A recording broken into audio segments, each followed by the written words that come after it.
anong klaseng pananampalataya meron ka? Faith that please the Lord or faith na basic feeling lang? Kay damo ka na nabuhat sang maayo. Kaya sinabi doon sa John 3:16, "For God so loved the world that He gave His only begotten Son, that whosoever believes in Him shall not be perished, but have everlasting life." Gintagaan ta sang Ginoong nga sang bag-o nga kinabuhi. Pinaagi kay Kristo. So ngayon, meron ng way unsay response sa tao para kita maadto og langit. Kay dili man gusto sa Ginoo maadto ang tanan impyerno. But gitagaan ta sang Ginoo sang choice. Those whoever believes in Him, kung sino ang mamati sa Kanya, hindi na mapaparusahan ba't sa bibigyan ng buhay na walang hanggan. Pananampalataya. May saya, may tuwa sa piling ng Diyos, sapagkat hirap na puso ay naglalaho. Ito po ang kalagayan ng bawat tao na wala kay Kristo. Maaring mabuti po tayo sa sarili nating paningin o ng ibang tao, ngunit ang realidad po pala, ang kasalanan ay naghihiwalay sa atin sa Diyos. Ngunit narito po ang mabuting balita.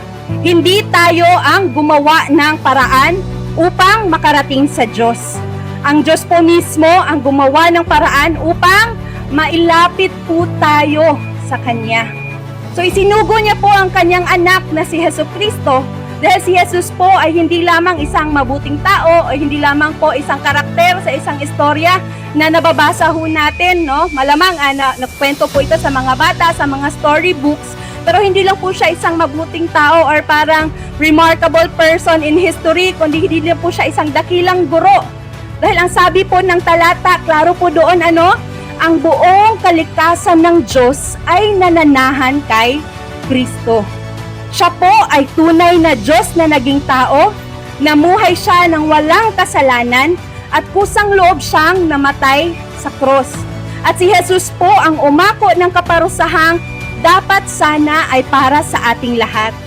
Kaya sabi po ng verse kanina, ginawa niya ito sa pamamagitan ng dugo ni Kristo na dumanak sa krus upang magkaroon ng kapayapaan ang lahat. So napaka-importante po pala para sa Diyos na matanggap natin yung kapayapaan talaga na nagmumula sa Kanya. Sa krus, ipinakita po ng Diyos ang Kanyang pag-ibig at katarungan. So ang kasalanan po ay pinarusahan.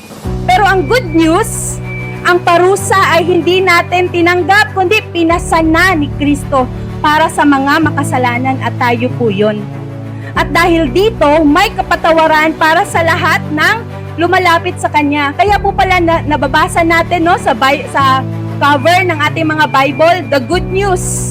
O nakikita natin sa mga pamphlets, ang magandang balita.